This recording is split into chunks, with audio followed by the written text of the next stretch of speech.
So, all the way back in April of this year, we took a trip down to Virginia. And when we're on our trips and stuff, we go in a lot of antique stores and stuff because my girlfriend likes to look for things that she's into. And occasionally I find a pocket knife that I can't live without. In a antique store in Virginia somewhere, don't remember where, doesn't really matter. I found this knife. This is one of these tool knives. That being said, I think this is a later one made in like the 70s or something. So it's not like super high quality or anything. But it is stamped Utica. See here, Utica Cutlery Co., Utica, New York. Right here. Made in the USA. So that main blade here. Well, the main blade has a really good snap open, and then it does this thing where it has like this weird stop, which I don't know if it's intentional or not. It might be intentional based off of kind of what this knife is for and everything, but I'm not sure. But you just have to close it from there. It's like a, you know, soft close from there pretty much. So I don't know if that's on purpose or not, because if you had it just snapping closed, it would run into some of this stuff in here. So I'm thinking it might be intentional. Um, but as far as I can tell, I think these handles are synthetic, although it is a little hard to tell. They have a cool jigging pattern on them. Yeah, I'm pretty sure they're synthetic looking at these. Now, you will notice that on this end, there's a pin sticking out of the bolster. And let me see if I can remember how this works here. So you have these tools. You have a screwdriver, I don't know if that's an awl or some sort of punch or something, a bottle opener slash can opener, which might be the tool here that I put in. But I think it goes in like this. So you insert this little hook into here. Oop, I missed the pin. So you insert this hook into here, and then you go to like open it like you would a blade, and it snaps into place there. So then you have a little, tool here to use. You can use your can opener, bottle opener, and everything. And then when you're done with it, you just, you know, take it off the same way you put it on. So you got a few different tools here. What is this? A gigantic? No, that's like a chisel, I guess. It comes with a chisel as well. How did I do this? It's hard for me to remember how to do this sometimes. Some of these don't fit quite as well as the other ones. The can opener, bottle opener fit really well there. I'm having trouble getting the. Okay, I think I got it in there. Ooh, yeah.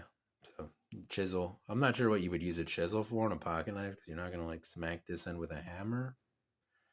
So kind of an interesting tool here. Not sure how you would use that.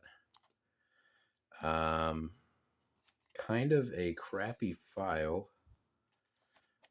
And I don't know how well this would work, but you can see here your file. Yeah, it's not much of a file. Like I said, back in the like early, I think 20th century, like before the war, before World War II. When I say the war, I think I think they were producing more high quality versions of these. Um, but that being said, this is an interesting